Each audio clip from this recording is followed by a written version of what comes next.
Hi, boys and girls. This is Grandma Sheilla, and I have a mission story for you today.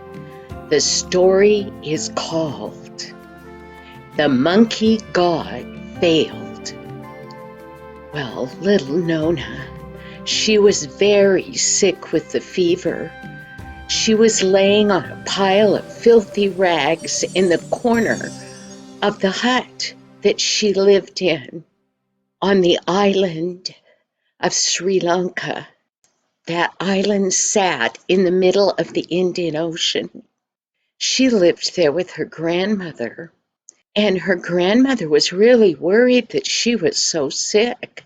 So she was trying to do everything she could to make little Nona well. She went outside and she pulled bark off of the blue gum tree because she'd heard that that would help with the fever. But little Nona didn't feel any better. So then she went outside, and not far from the edges of that little hut, there was grass that grew up along drainage ditches. They were green with stagnant stuff, and they smelled so bad. Well, Grandma got down on her hands and knees in that wet grass and down on close to the dirt. She pulled out leeches. Now, I'm going to show you a picture of a leech, but they're awful. Somebody had told her if she put leeches on her little granddaughter, that their little mouths would suck out the blood and she would get better. So poor Nona, as if she didn't feel bad enough to have these little leeches all over her, sucking. Oh, it was awful, and she wasn't any better. So Grandma took the leeches away. She was trying to figure out what else to do. You know, it was really getting smoky inside of that hut because they didn't have a stove. This hut had a grass roof and sides that things could come in through. And in the middle of the hut floor, they had dug in the dirt. And that's where they built their fire and they cooked on it, and that's what kept their little hut warm. But the smoke just filled the whole hut, because the only way the smoke could get out was through a little hole in the top of the roof. Now, they couldn't make the hole too big because when it rained, they all got wet. Grandma, she looked around that dirty hut. What else could she do? Little Nona seemed to be getting worse and worse. So she went over. Hanging from a pole that held the roof up was a monkey god. It couldn't say anything, it couldn't do anything. But Grandma had been taught that the monkey god could help. So underneath where the monkey god was, she had put a little saucer, and it was full of ghee. Now, ghee is melted butter. And she had filled that saucer with that melted butter as an offering to this metal monkey god. And underneath it, she had a little container full of coconut oil. And she'd put a wick in the middle of it, and she had lit it like you would light a candle. And she thought that would get that monkey god's attention. And then she got down on the dirt floor and she bowed herself flat to the floor and she started praying to that monkey god. She prayed ever so earnestly, promising him other gifts if only he would make her little granddaughter well. Well, then, in that country, night comes very quickly. Their word is that it comes suddenly, It's sunlight and then it's dark. And as it was suddenly getting dark, Father came into the hut. I say he came into the hut, but not only he came into the hut, the cow came into the hut, and the goats they had, they all came into the hut. It wasn't safe for them to be outside, and they had no shed to put them in. So in the house they came with Father. Father came at this time every evening for his supper that Grandma made. She would make rice and curry for him. Well, the smell of the cooking rice and curry drew the rats, and the rats came in the little holes in the bottom of the hut, and they just came scurrying inside, and they ran right over top of sick little Nona. Well, Grandma had been taught that if you feed the rats, you won't get plague from them. So she immediately scooped up some of that rice and she threw it out the door. The rats scurried out to eat it up. What a dirty place.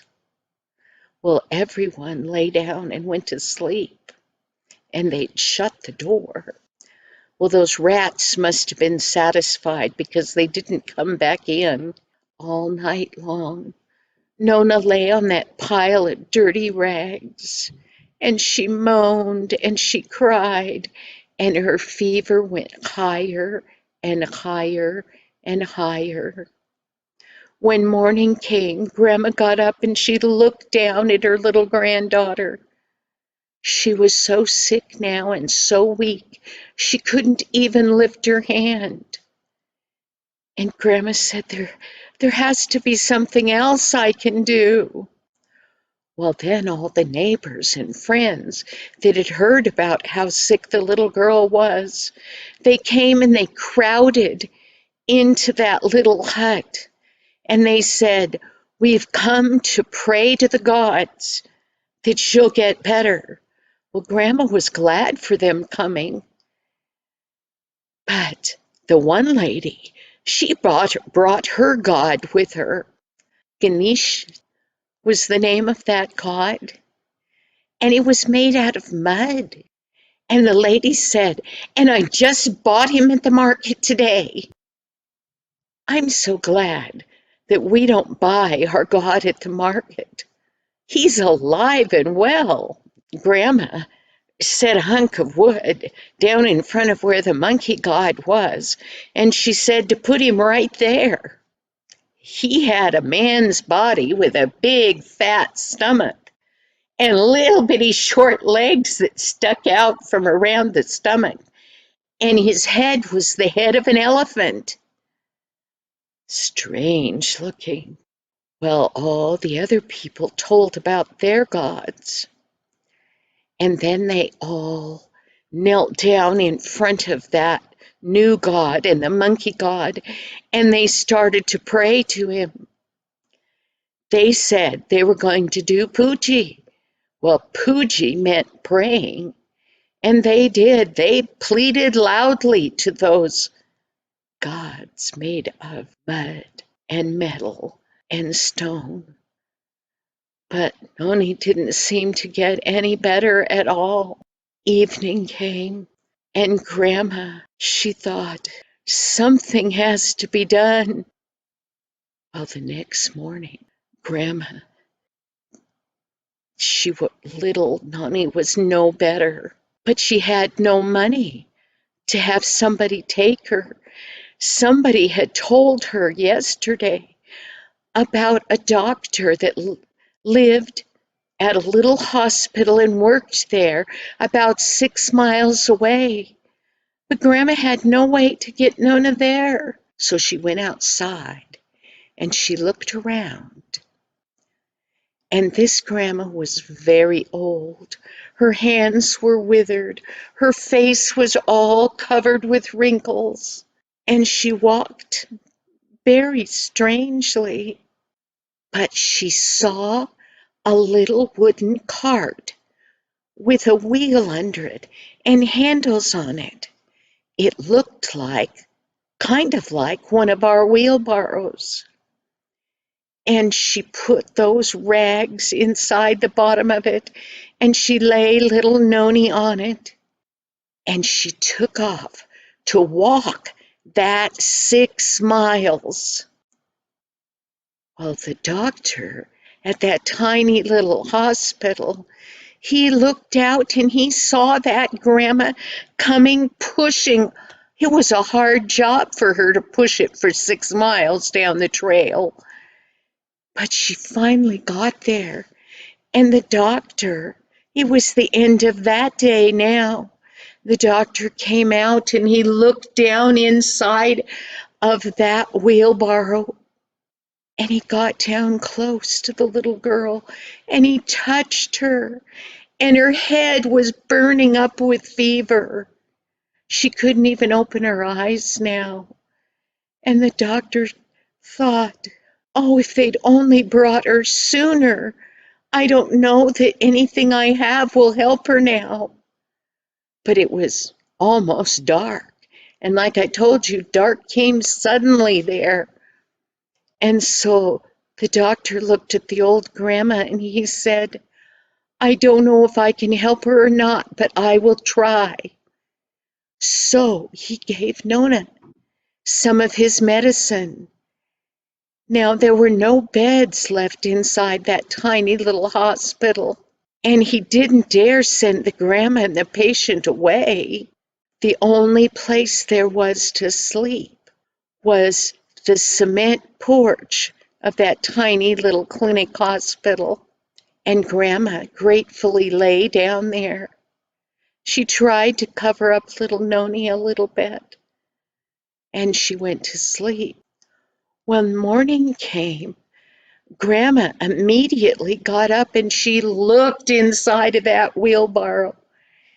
And Noni's eyes opened. She was better. The doctor's medicine had helped.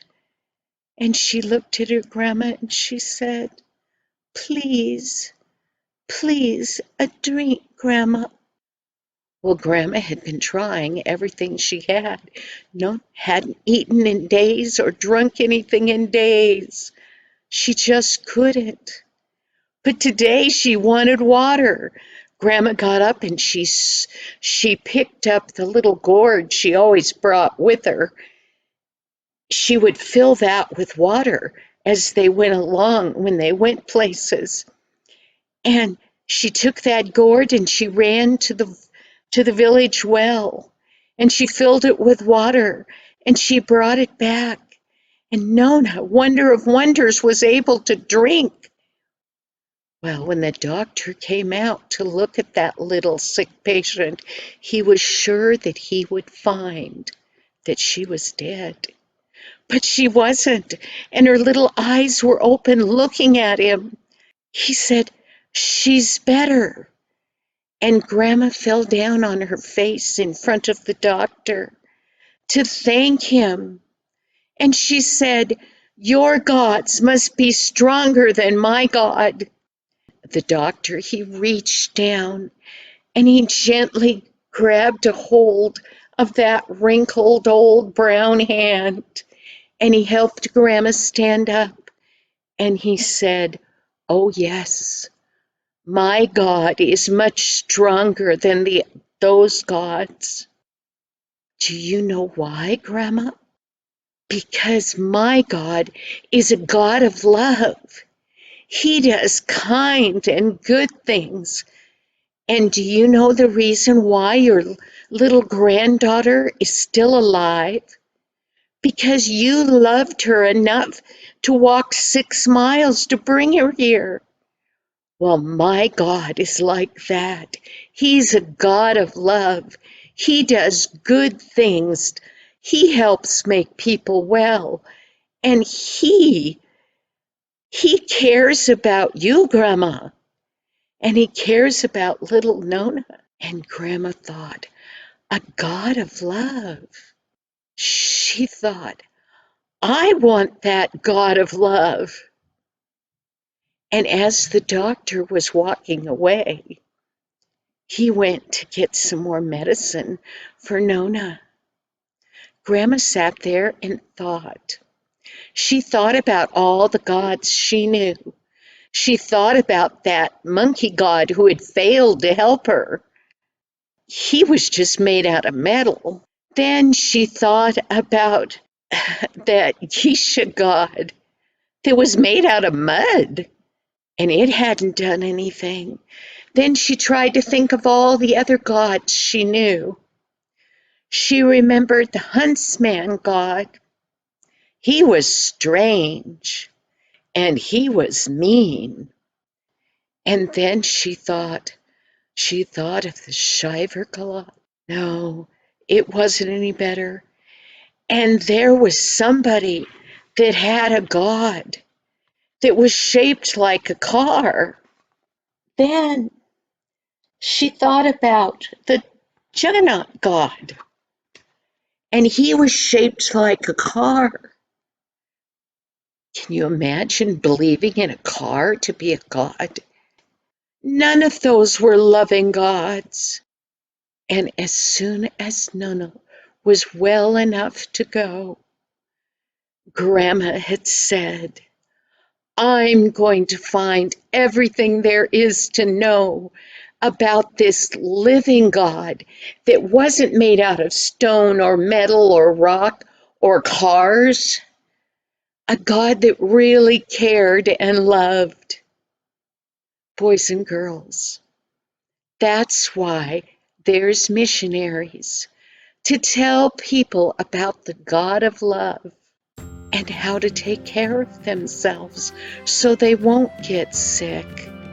I'm so glad that we have the God of heaven, the God that made everything, that's a living God. He has ears, he can hear us, and he takes care of us. Thank you, boys and girls. I'll see you next week. Bye-bye.